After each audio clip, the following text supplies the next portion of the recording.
Hey y'all. So a few years ago, God released a word that said, it will not happen the way you think.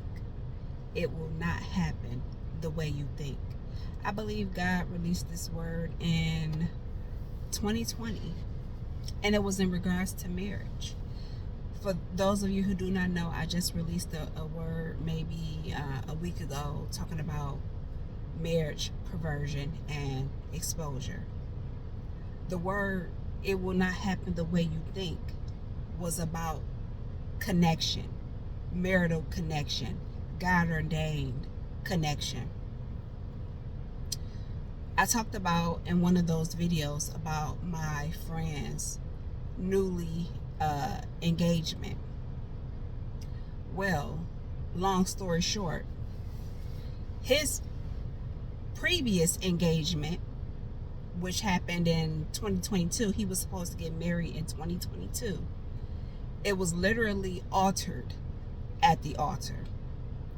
I had a dream, 2 weeks. This is a divine connection in my life. Clearly, he's a divine connection to me, and I am a divine connection to him. So 2 weeks before his wedding, I had a dream about his wedding not taking place. I had on the dress that I had bought. I was in the third row. Okay, fine. The morning that he canceled his wedding, I was on my way to go pick up my dress from the cleaners. Mind you, I had to put my dress in the cleaners to be altered. If you know the definition of alter, that means to change, right? Well, 2 weeks later, the wedding did not take place. Again, the day that I was going to go pick up my dress from the cleaners, he had canceled the wedding. His fiance at that time had ended up exposing herself, exposing her true motives, her real motives. And to this day, I have never worn the dress, the shoes, or the purse. I'm going somewhere with this story. It's not going to happen the way you think. 3 years later, he has gotten engaged to a new woman. Well, the colors that they have decided is the exact colors that I had bought for his previous wedding. Now, I asked him, I said, what was your colors for your other wedding, which I called it the counterfeit wedding, and he thought that was hilarious. But I said, that's exactly what it was. That was a counterfeit relationship. That would have been a counterfeit marriage, unfortunately, but fortunately it didn't go through. But that was a counterfeit situation, and he didn't remember the colors. So I was talking to his fiance. She remembered the colors because his family member told him the colors. I said, think it not strange. When she told me the colors, I remembered that I had narrowed down my dresses to 3 dresses. 2 of the colors were of the previous wedding, and then it was the one dress that I bought, which was the complete opposite of the color of his previous previous engagement. I said, you will not believe this. My dress, my shoes, my purse, everything is the exact color of this wedding that's getting ready to take place. And she was like, Elise, no way. I said, yes. I will show you the pictures. My dress is still in the bag from the cleaners because remember, I got it altered. My purse is still in the bag. I've never taken it out of the bag, and I've never worn the shoes. And she's like, you can't make this up. I said, you can't make this stuff up. I said, so for 3 years, we've been waiting on you. We've been waiting on you. I bought my dress and my shoes and my purse for you. And we just bust out laughing. I was laughing. His fiance was laughing. He was laughing. Like, you can't make certain things up. I live a very supernatural life. People won't believe when I tell people some of my experiences. They can't believe it. All they can say is, you can't make this up. I'm like, I know. You can't make this up. In another video, I briefly talked about a guy that I considered my best friend. He was a great guy, great guy, and we had a tumultuous relationship towards the end, and I'm so happy that God allowed us to reconcile. You won't believe how that happened. Again, he was a divine connection in my life. Again, God sends people into our lives. God, or the enemy, send people into our lives for either a reason, a season, or a lesson, depending on who sends who. If the enemy sends people into our life, then eventually we will learn a lesson. God will teach us a lesson about, having discernment and looking for whatever signs that it is that we need to look out for, that the enemy will send into our lives. Anyway, so me and this guy that I had considered my best friend, during this time we were not talking, and we lived on opposite ends of town. There's no way he should have been at the spot that he was at, where I ran into him at. I had to go into a tire shop to plug my tire. And on my way to the tire shop, I had passed it up. I couldn't remember exactly where it was at.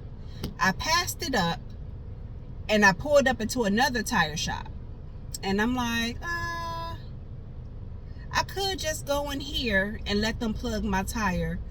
But I really wanted to go to the other place because I liked the way they treated me before. I dealt with them before, and I just really liked the customer service down there. I'm like, you know what? No, let me find that other tire shop.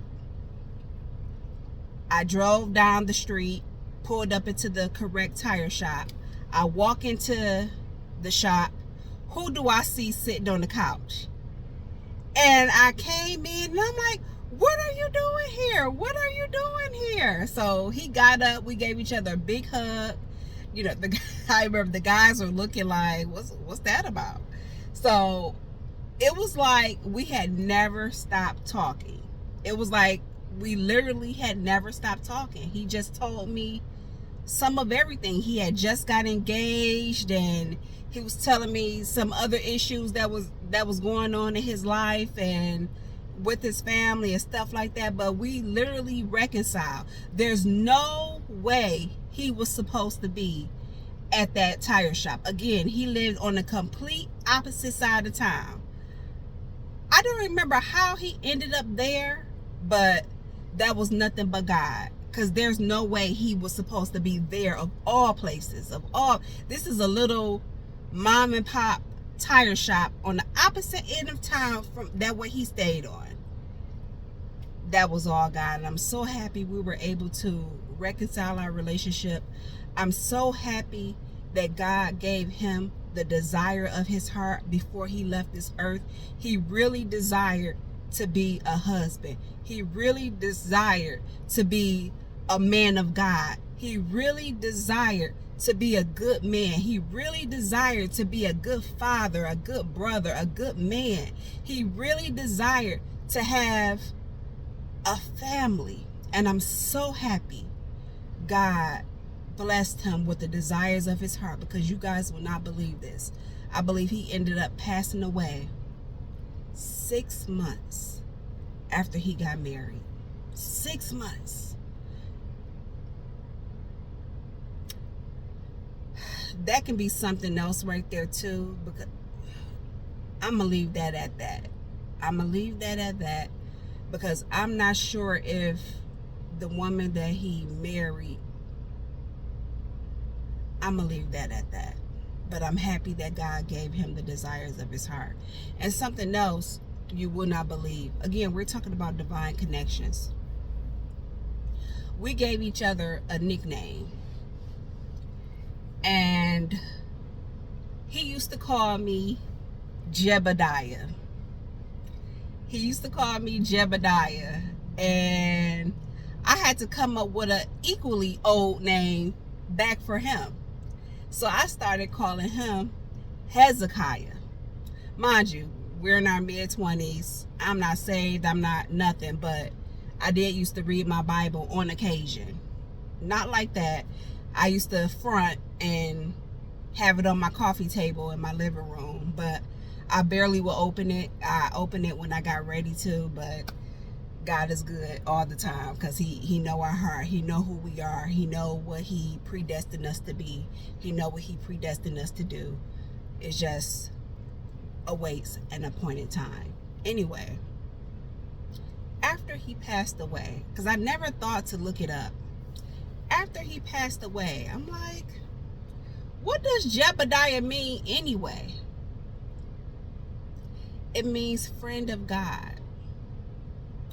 He used to call me Jebediah.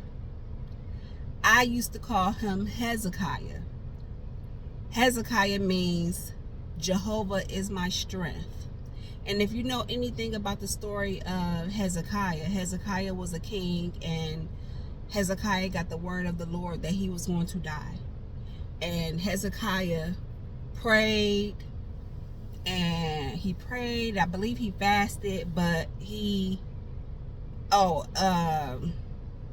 word of the Lord came to Hezekiah for him to get his house in order, because he was going to die. But Hezekiah prayed, and I believe he fasted as well. But anyway, God extended his life for 15 years. He extended his life for 15 more years after Hezekiah humbled himself and prayed to God. Hezekiah, his life was extended. My friend had a lot of health issues. He had a lot of health issues. So who's to say, with those health issues that he had, he probably was supposed to have been left this earth. Either way it go, his death was premature death. Either way it go, yes it was. But I wonder if God had already extended his life, right? All the health issues he had going on. And then towards the end of his life, when my friend had gave his life back to the Lord, and God, because he's so good and he's so merciful and he loves us, he let him experience the desires of his heart, which was to be a husband, which was to be a man of God. Yes, my friend had gave his life over to the Lord. Like, when we reconciled in that tire shop, I remember being on cloud 9. I was so full. I was so happy because I had missed him so much. And at that time, I was still learning about me, and I was still learning about pride and all this and that. And we both were full of pride. And he had got to a point where he couldn't be my friend, or he couldn't be as close to me. I wouldn't say he couldn't be my friend. He couldn't be as close to me because he wanted something more. And I just wasn't going to allow him or allow me to settle for something that I knew was not meant to be. But anyway, this video is about divine connections, supernatural things and stuff like that. God is always moving. God is always talking. Again, for those of us who are still waiting on our divine connection, those of us who are still waiting on our divine connection to our spouse, our kingdom spouse, our God-ordained spouse, that word just came back to me today. It is not going to happen the way you think. If you're anything like me, I want to have control. I want to be able to dictate what happened, how it happened, and all of that. But when you surrender your life to God, you surrender how it's going to happen. Just know you have no control over that. But whenever God is involved, it's good. And it's going to be good. And it's going to blow your mind. Just like my friend's engagement just blew my mind. But again, it's not going to happen the way you think. So still Don't grow weary in well doing. God is still moving. We see it all day, every day. And still be in prayer for these men, be in prayer for these women, be in prayer for these children. It is an uprise in demonic possession in these people. I just, over the last 2 days, have heard too many cases of children being taken out by their parents. I just heard a story today of a child being taken out by her mother. I heard a story yesterday how a child was thrown into the Brooklyn River by his father. Y'all, we have to stay in prayer. It is going to turn up. Marriages are happening. Engagements are happening. Uprise and perversion is going to happen. What is happening? And remember, exposure is happening too in this season. So what a wonderful time to be alive. What a wonderful time to be alive.